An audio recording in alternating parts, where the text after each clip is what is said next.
Welcome to Nationwide on the network service of the NTA. I am Norlene Ebel-Ame, and here is the news.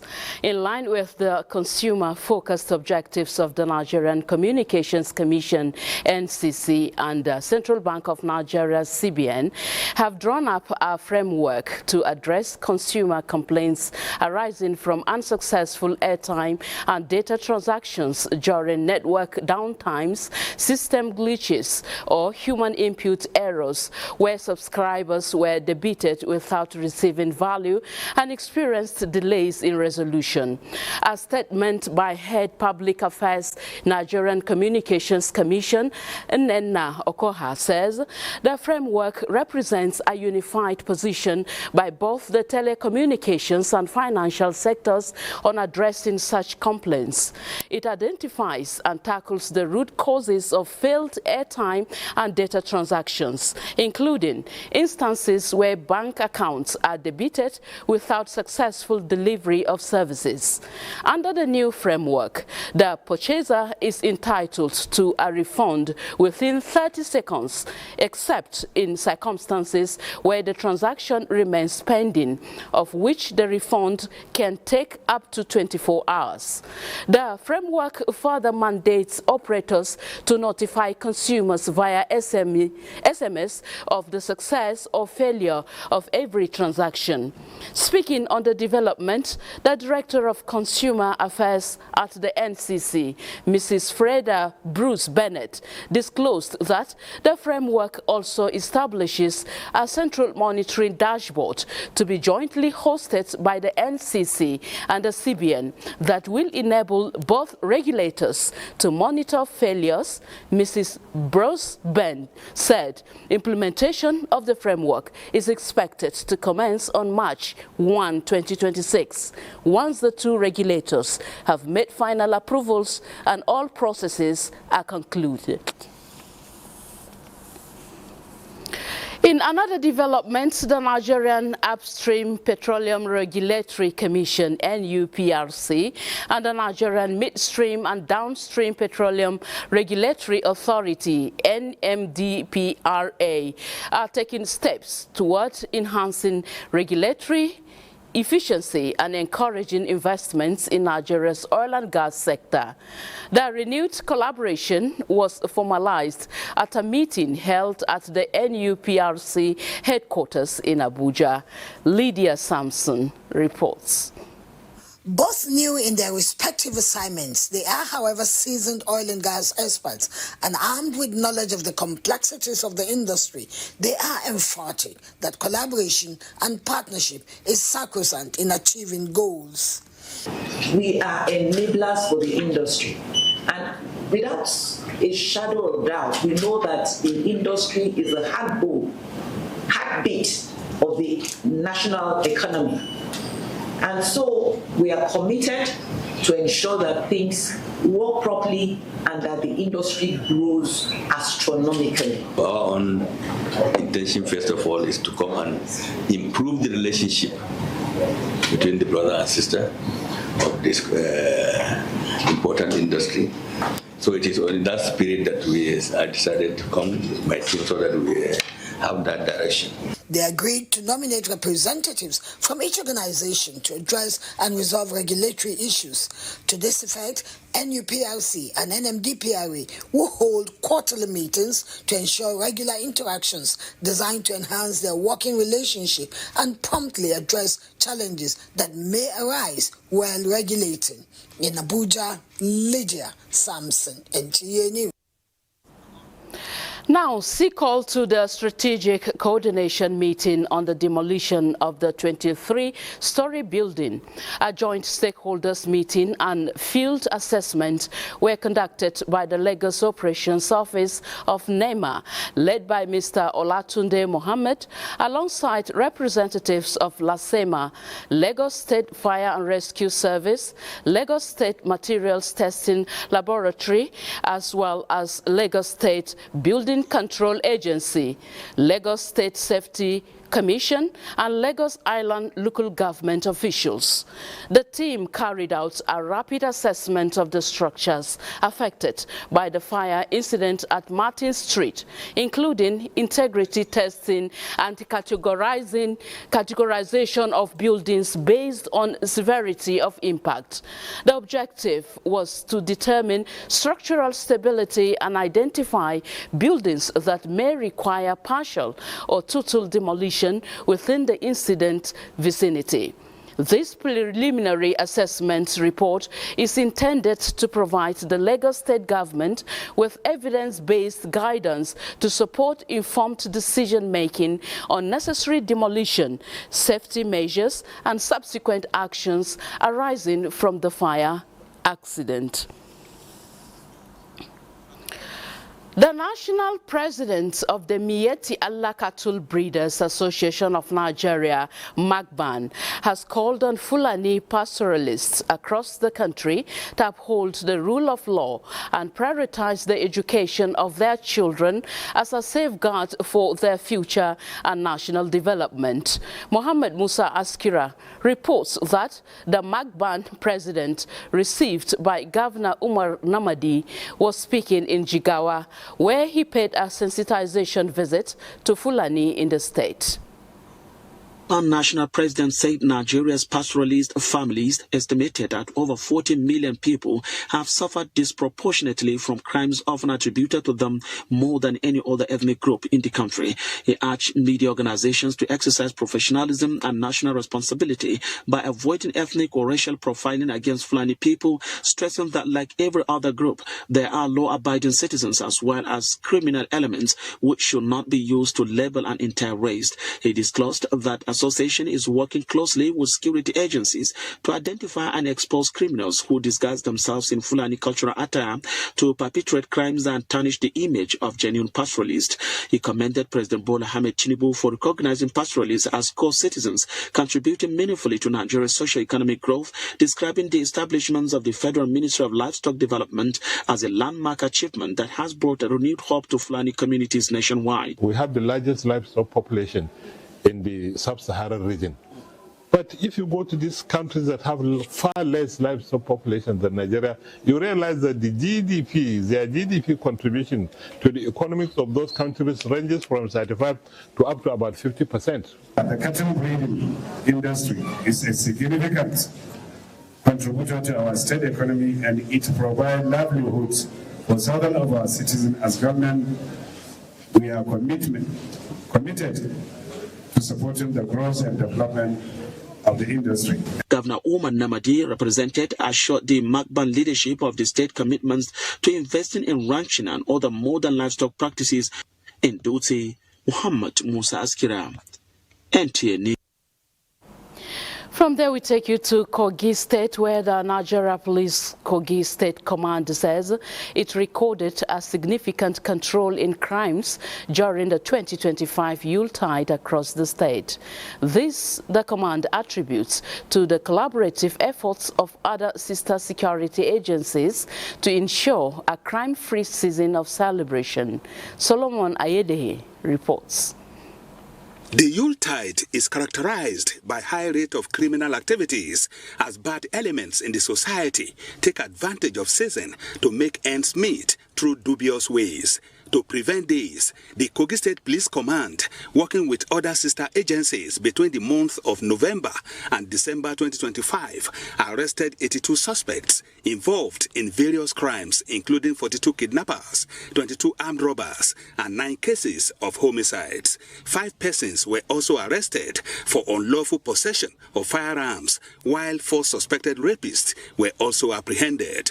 The command says 3 AK-47 and 1 AK-49 rifles, 22 day guns, 3 locally made pistols, 5 rounds of live ammunition, and cartridges were recovered from the suspects. Within the period under review, 102 victims of kidnap were also rescued, in addition to foiling criminal plots, while also synergizing with relevant agencies to ensure free flow of traffic on the Lokoja-Abuja highway. We have given the criminals a good run for their money. You can see the visibility of our helicopter flying every day. We are chasing the bandits. We are dealing with the bandits. Kidnappers, we are giving them a good run for their money. I have a lot of them in my cell. As I'm talking to you now, we are on operation and we are rooting out the bandits and the kidnappers to make sure that Kogi State becomes safer and Nigeria at large. CP Kankarofi encourages everyone to remain vigilant and security conscious, reassuring that the command remains steadfast in upholding professionalism, discipline, and respect for human rights. In Lokoja, Solomon Ayidehi, NTA News. Standing by in Lokoja is Solomon Ayedehe, who will be sharing with us factors responsible for the successes recorded and the commitment of the command towards fighting criminality in 2026. Hello, Solomon. Let's hear your briefing on this. Apart from the working synergy of all security agencies in Kogi State towards ensuring that the state is safe from criminalities, the CP made it clear that the support he got, particularly from the IGP Egbetokun, in terms of community policing, has also assisted in ensuring that they succeed in whatever they do as far as fighting crime in Kogi State. Additionally, the stability of the state under the current administration of Governor Ahmed Usman Ododo and its commitment in supporting the police in carrying out the activities has also affected or positively impacted in the successes recorded in between November and December. More importantly is the support from the federal government, particularly the Office of the National Security Advisor, who has been proactively supporting the state. On daily basis, we see helicopters hovering our skies here, and is giving us the confidence of the support of the federal government. But to analyze and to give us an insight more on the efforts of government to ensuring that the state is secured and safe, I have with me Commander Jerry Omodara, retired, who is the security advisor to Kogi State Governor. Please, can you tell us more the state of security in Kogi State as we speak, and efforts to ensure that the insurgents are tamed? Thank you very much. We cannot rule out the fact that security continues to change faces, and what we are having now, certainly we have a lot of banditry activities, but you have said it all. The effort of the government of Kogi State, the effort of the National Security Advisor, the effort of the service chief, particularly the IGP, they have collaborated so well in the state, and that is why the deployment of the capital asset like the helicopter is here with us. People are seeing it, we are fighting it. A lot of clearance operations are ongoing in the state. It is real that bandits are here with us, but we are fighting it squarely. The like of Batijo that have been lured in Kwara State suddenly, relocated to Kogi. But I can assure you, Kogi will never give him any space to operate. And the effort of the National Security Advisors in deploying capital asset to us, in deploying human resources to us, as well as other, assistance given to the state, and the vision, clear vision of the governor of the state, in ensuring that we support federal security agencies. The 12th Brigade, they are doing wonders in Kogi. The NNS Lugard, they are doing very well, and I must commend the DSS Kogi. What they are doing in terms of technical support is massive. We acknowledge the effort of the police and all other military or paramilitary operating in Kogi State. So what do we expect? The fact is that the number of them coming, they are going. Federal government already declared them to be terrorists, and that is what we have declared them to be in Kogi. We face them, we are facing them. We have ongoing operations right now. The operation, by the time we finish, they will know we will be able to tell you how far we have gone with bandits in Kogi. Yes, that is the assurance from the security advisor to the governor of Kogi State. By the time they are finished with the terrorists and insurgents, the reports will be heard everywhere. And we hope the synergy will work for the betterment of Kogi State and Nigeria. Back to you in the studio. Very well, Solomon Ayedehe, and we hope that positive results will come out from that. Thank you so much. On the foreign scene, Pope Leo XIV has raised concerns over conflicts and wars around the world, declaring that war has come back in vogue and criticizing rising militarism and the erosion of multilateral diplomacy. The pontiff was speaking as he hosted diplomats in Vatican City. Musa Babalio reports. Pope arrived for a special meeting with diplomats in Vatican City, the first of its kind since assuming leadership as Pope. As a tradition, prayers were offered before the commencement of the meeting. What was first brought up for discussion was global peace and the rising wars and conflicts around the world. The Pope painted a grim picture of international relations, arguing that traditional diplomacy focused on dialogue and consensus is being supplanted by aggressive posturing from individuals or coalitions. Highlighting a growing zeal for war, Leo lamented the undermining of post-World War norms that barred nations from using force to infringe on others' sovereignty. A diplomacy that promotes dialogue and seeks consensus among all parties is being replaced by a diplomacy based on force by either individuals or groups of allies. War is back in vogue, and a zeal for war is spreading. He further cautioned that the pursuit of peace through armament and dominance poses a severe risk to global stability. The speech comes amid ongoing global conflicts, including tensions in Venezuela, Europe, and the Middle East. As the spiritual leader of over 1.3 billion Catholics, Pope's word carries significant weight in calls for ethical foreign policy and peace-building efforts. Musa Baba Aliyu, NTA News. A 40-day special fidel in honor of a renowned Islamic scholar, Sheikh Dahiru Usman Bauchi, has been held in Ilorin, the Kwara State capital, with a call on Muslims to leave enduring legacies on the surface of the earth while alive. This was the central message of speakers at the prayer session, which was organized to seek Allah's favor, forgiveness, and mercy for the deceased.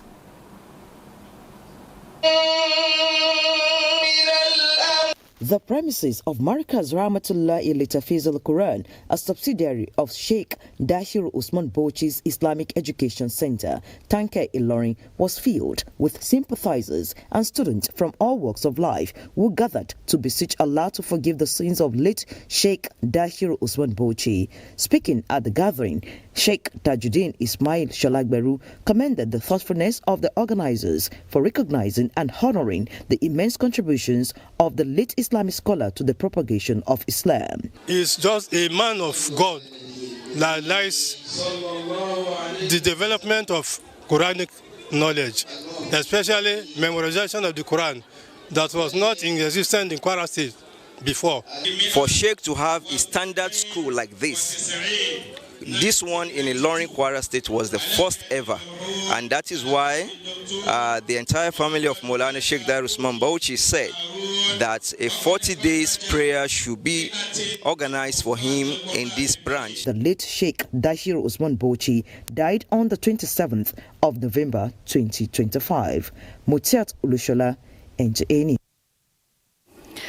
We shall now be joining our Lagos studio where Adejoke Odeka is standing by to present more news for us from the Center of Excellence. Hello, Adejoke. Thank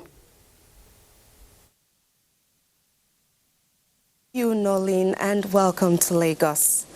POS regulation in Nigeria reflects a strategic effort to formalize and strengthen the rapidly expanding agent banking sector. These services play increasingly vital roles in everyday financial transactions and needs to be regulated to enhance oversight, improve security, and promote accountability. Its implementation is expected to influence citizens' access to financial services while contributing to greater stability and transparency in the Nigerian economy.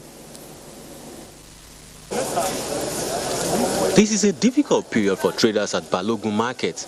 Many of them have not been able to access a major.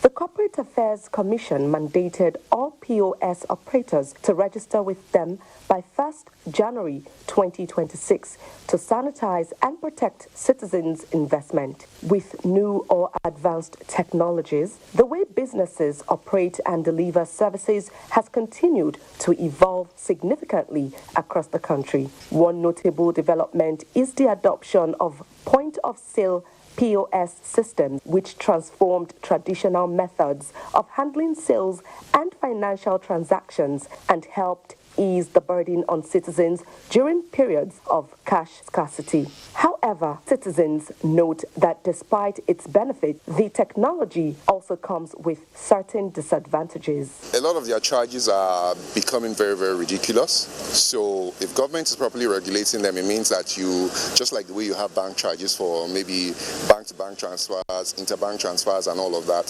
they should have like a peg on how much they can charge. POS is being used in Nigeria to sell our currency. Let there be more opportunity of using the ATM. The recent CBN regulations are set to reform POS operations, including enforcing geotagging and limiting agents to one principal, among other measures. The KYC on the POS needs to be strong so that we know the location of each of the POS operator. Citizens will be able to develop more confidence in the services being provided by these people. That is the key thing that regulation brings. By enhancing oversight and formalizing agent banking, the recent CBN regulations, respondents say, will no doubt strengthen POS operations in Nigeria and boost transparency, create a more efficient and trustworthy digital payment ecosystem across the country. In Lagos, from finance, as the Lagos State government and key stakeholders finalize plans on the best way to mitigate the impact of the planned demolition of buildings affected by Martin Street fire disaster, business owners are urging the government to expedite action for the sake of economic activities in the area. Drew Popola reports that security has been beefed up to guarantee public safety. This is a difficult period for traders at Balogun Market. Many of them have not been able to access a major part of the commercial district, with only a few streets accessible. Apart from Nnamdi Azikiwe and Breadfruit streets, other major streets have been blocked. To pave way for easy demolition of the distressed structures affected by the inferno, the state government has blocked access routes into major parts of Balogun Market, further adding to the growing uncertainty and frustration of the traders. But the government says this move is to ensure public safety. The experience has been a colossal loss for most of the traders, with petty traders worst hit. Many business owners returning from holidays are faced with uncertainty due to the economic lockdown caused by the fire incident. The only place that is working now is just Nnamdi Azikiwe, which is Idumota area. So, but major people in Idumota also have shops in Balogun.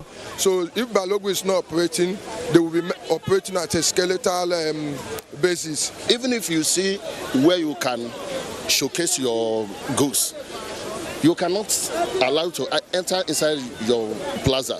So it's very difficult. The National Emergency Management Agency, Lagos State Emergency Management Agency, the State Building Control Agency and other emergency responders have put modalities in place to ensure seamless operation when the demolition begins. In Lagos, Joel Bukwola, NTA News.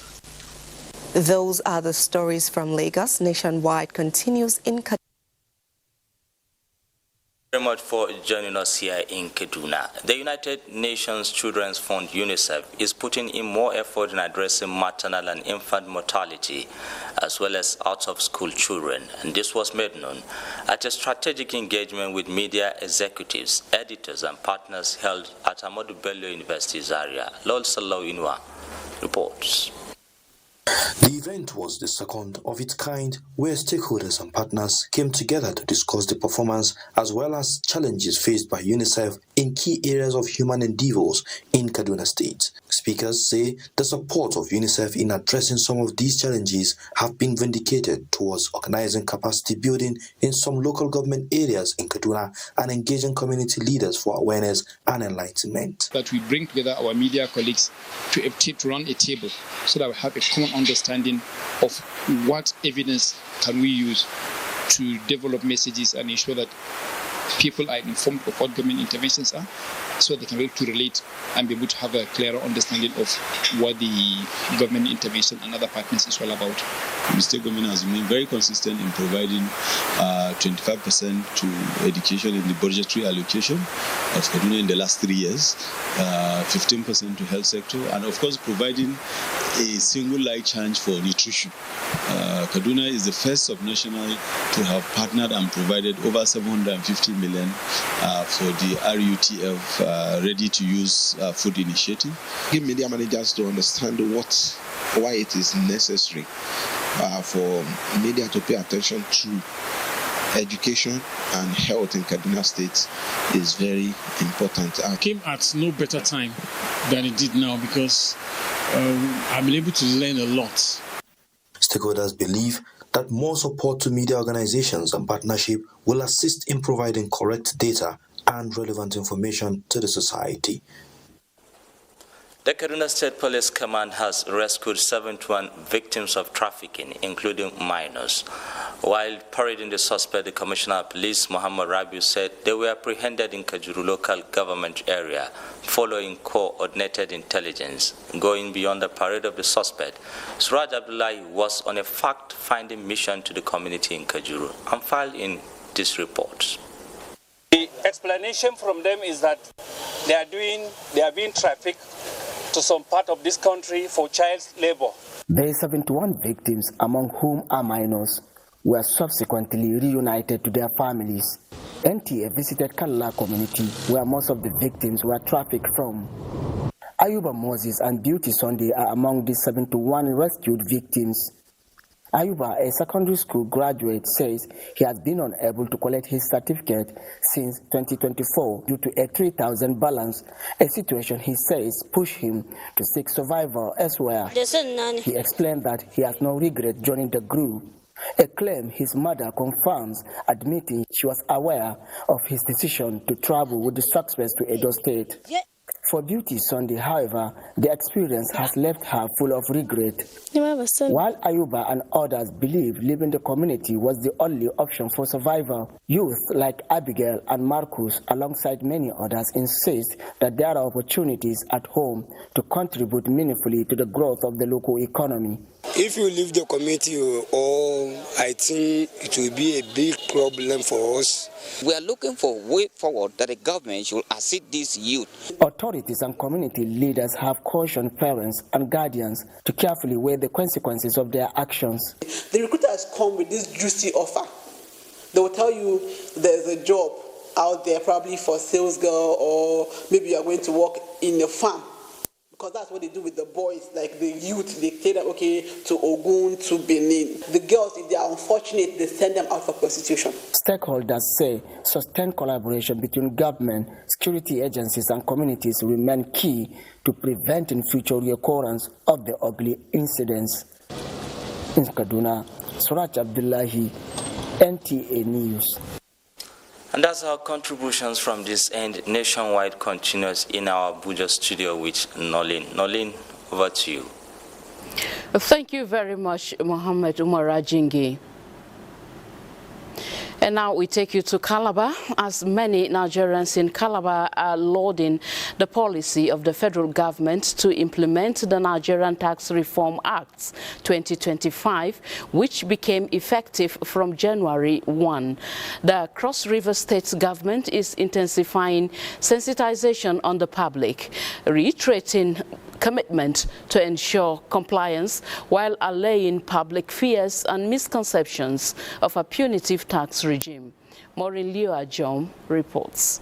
The highlight of the reforms in the Nigeria's 2025 Tax Reform Act are in the areas of corporate tax relief for small business, and the summary of changes here is that capital gains tax overhaul rate for companies increased from 10% to 30%, aligning it with corporate tax rate, while indirect offshore shares transfer are now taxable. Development levy, which is now 4% on accessible profit, replaces multiple levies, while more progressive personal income tax bans makes for income less than 800,000 naira per year tax exempted, with top marginal rate increase to 25% for high earners. So many people are not aware of it, so many people are just trying to key into it, and so many businesses have gotten some challenges about it. The government needs to do a lot of sensitization. Because the truth is, most of us have not even opened this act. We're just picking from what we are saying from the social media, and then we're just, no, it's not an impunitive thing. Just do what is expected of you. File your returns when you're supposed to file, declare your incomes, right? Already, intensive sensitization on the Tax Reforms Act are ongoing with critical stakeholders. In Calabar, Maureen Leo Ajom, NTA News. All right, now we shall be joining Maureen Leo Ajom live to further speak on the situation in Calabar and the implementation process. Over to you, Maureen Leo.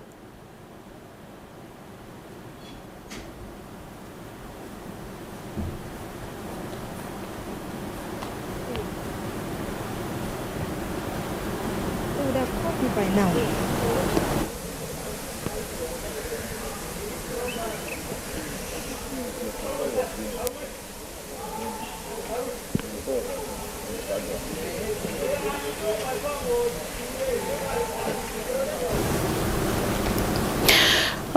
All right, it appears Maureen's audio is not visible for us here, and let's move on.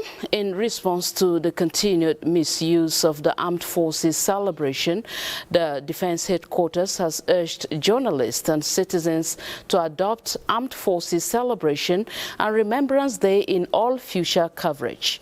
A statement by the Director of Defense Information, Major General Samaila Uba, says January 15 is set aside by the federal government to honor the living personnel of the Armed Forces of Nigeria, while acknowledging the sacrifices of those who paid the supreme price to safeguard the nation's territorial integrity, as well as the lives and the properties of its citizens.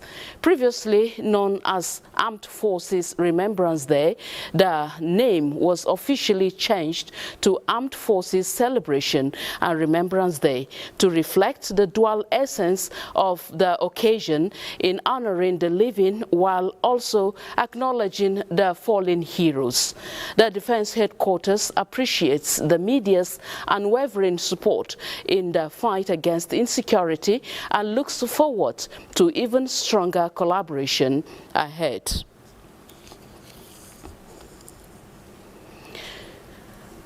Meanwhile, Chief of Army Staff Lieutenant General Waidi Shaibu has reaffirmed the Nigerian Army's commitment to improving national security and operational effectiveness. Lieutenant General Shaibu stated this during his maiden visit to Headquarters 16 Brigade Yenagwa, where the inaugurated accommodation blocks built by the Bayelsa State Government. Denie Kume Olulo reports.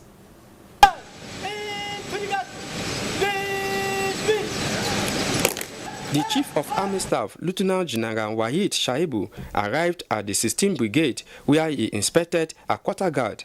The visit was the first since assuming office and was met with a warm reception by senior officers and personnel of the brigade. The Chief of Army Staff inaugurated 18-bedroom flat accommodation blocks built by the Bayelsa State Government for senior officers. To the glory of God, to God be the glory. Amen. Thank you. This gesture underscores the commitment to improving the welfare of the military personnel. The welfare of our troops have been prioritized. It's a topmost priority for us because we believe that with the appropriate welfare for the troops, they'll be able to do their job better. And linking that with what the state government have donated today, it will go a long way in mitigating the accommodation challenges here in 16th Brigade. 16th Brigade here. Who had interacted and collaborated and worked with the Bayelsa State Government in security of lives and properties in this state.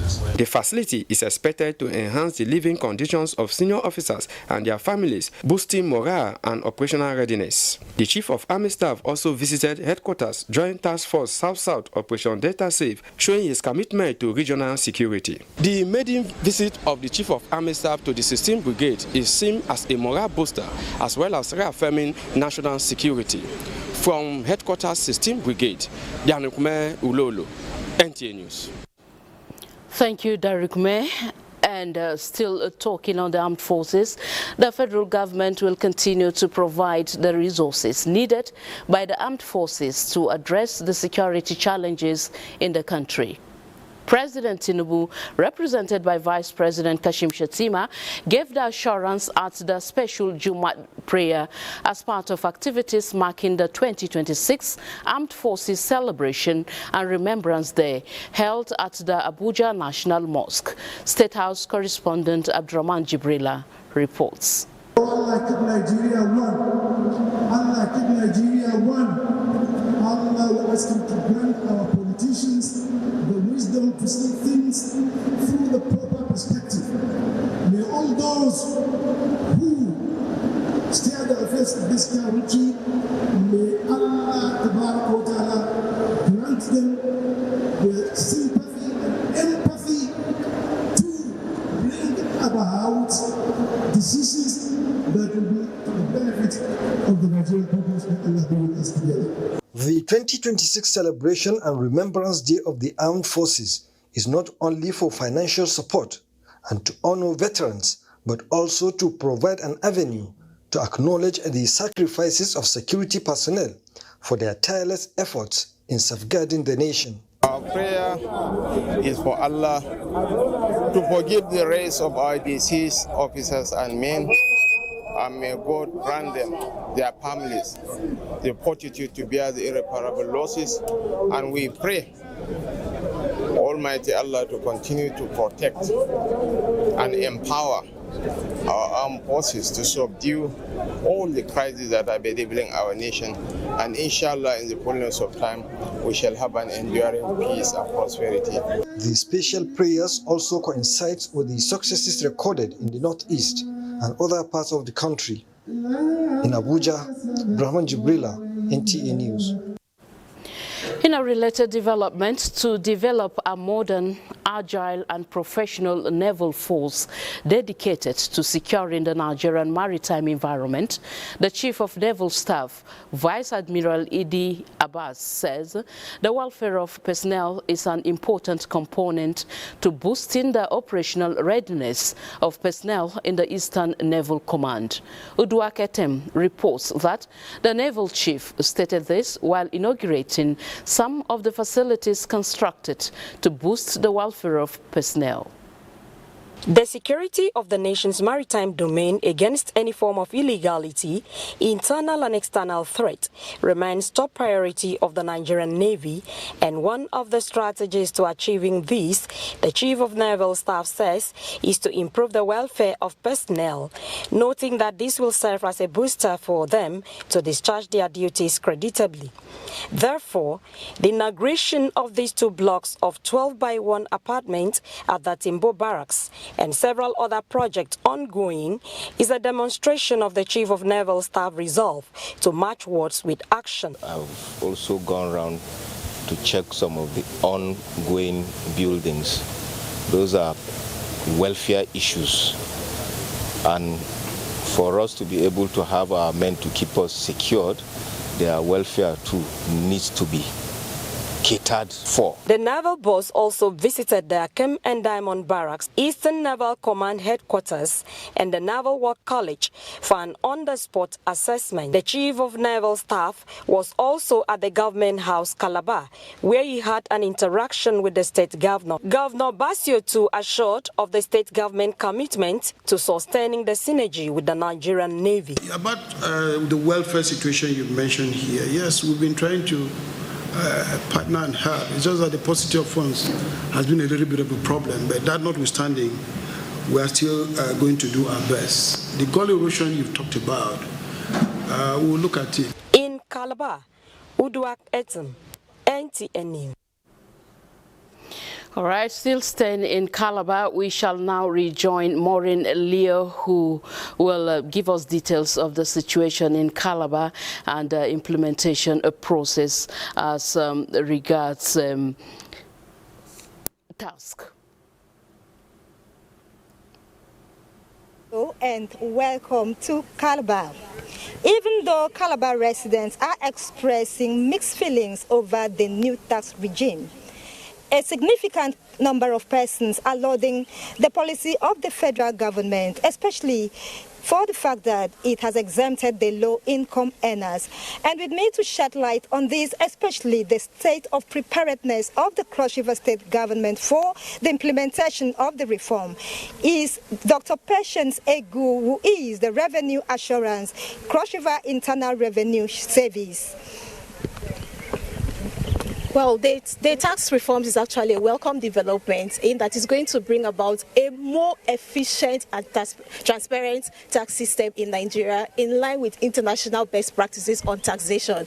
You can actually see from the reliefs, from the allowable deductions and exemptions, that that target is actually on the HNI, that's the HAPs, to actually give their equitable contributions for the benefit of the have-nots, that's the low-income earners or the middle class. You can see from the reliefs, you can see from the exemptions, you can see, for instance, let's say, for instance, the rent relief allowance that is allowed to be deducted, that is actually those that don't have, they're actually renting property. So for now, from January now, from 2026 now, it means that when you pay your rent, as it has been pegged at 500,000 naira, you enjoy a 20% relief allowance. This was not there. This has actually come to replace what we used to call the CRA, that's the consolidated relief allowance. Then the fact that the low-income earners earning from 800,000 and below will be exempted from payment of tax is a good one.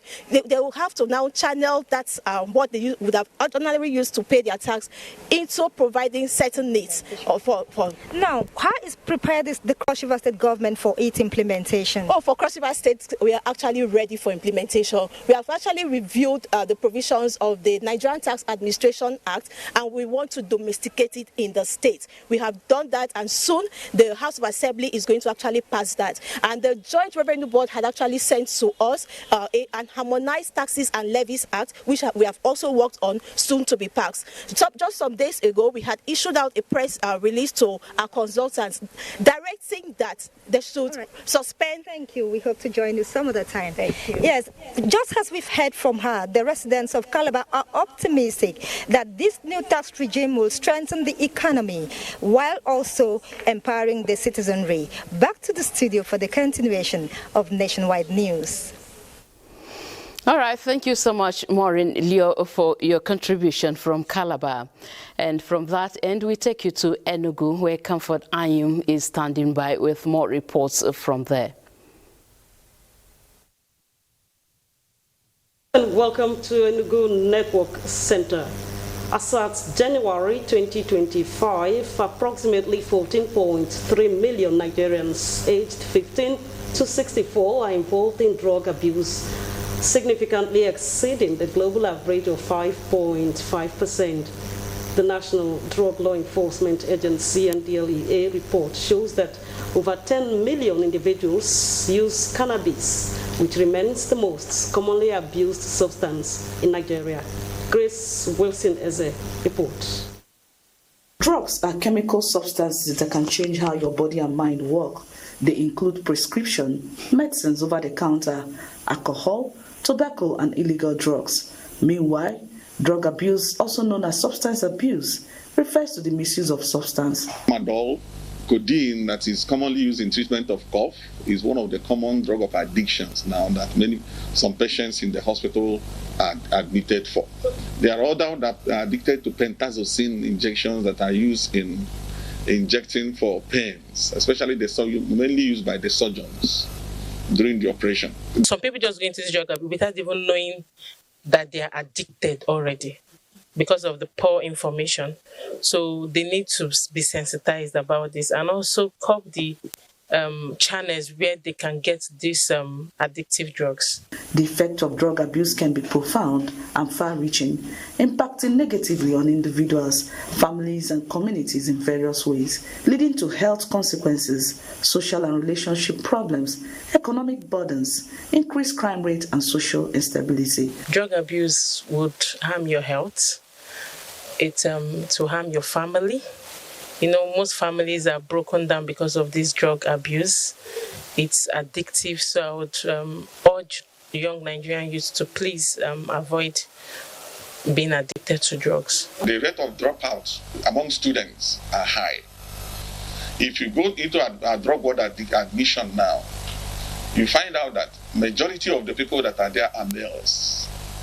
And most of them that started smoking from primary school did not complete secondary school. Curbing the ugly menace of drug abuse therefore requires concerted efforts by relevant stakeholders to ensure that society will be a better place for all. In Enugu, Grace Wilson is a NTA News. That's all from here. Let's now rejoin Nolene Ebel in Abuja for continuity. Hello, Nolene. Hi, Comfort. Thank you so much. Sports update is next on Nationwide. All is set for the quarterfinals showdown at the 2025 African Cup of Nations in Morocco. This year's edition saw 4 West African countries battle for honors in the round of 8. North Africa has 3 representatives, while the Central Africa has 1 nation in the quarterfinals. Senegal faces Mali Friday 9th January at 5 p.m. local time in the first quarterfinal match, while Cameroon will battle the host nation Morocco at 8 p.m. The Super Eagles of Nigeria are strategizing to fly over the Desert Foxes of Algeria on Saturday, 10th January at 5 p.m., while defending champions Elephant of Cote d'Ivoire will lock horn with the Pharaohs of Egypt for the semi-final ticket. By whole standard will be a very tough match. We need to revenge what Algeria did to us the last time we met at the semi-finals, and I think we have a much stronger squad than we had the last time we met. Some fixtures for this weekend matches in the Nigerian Premier Football League shows Nasarawa United will host Kano Pillars in Lafia, Enugu Rangers to entertain Rivers United in Enugu, Abia Warriors to square up against Plateau United, while Battle of the Southwest sees Remo Stars welcoming Ikorodu City to Ikenne in Ogun State. The leadership of the National Sports Commission, NSC, has appointed seasoned sports technocrat Tunde Adelaku as chairman of its newly established Diaspora Talent Discovery Committee. Director General of the National Sports Commission, Bukola Olopade, who made this known, said the leadership of the commission carefully selected Adelaku based on his wealth of experience in sports, especially within the diaspora. The newly appointed chairman, Tunde Adelaku, said the appointment means a lot to him and described the initiative as one that will change the landscape of Nigerian sports. With Sports Update, Eneljo Adiku. And that concludes Nationwide today. Thank you so much for watching. I am Nolene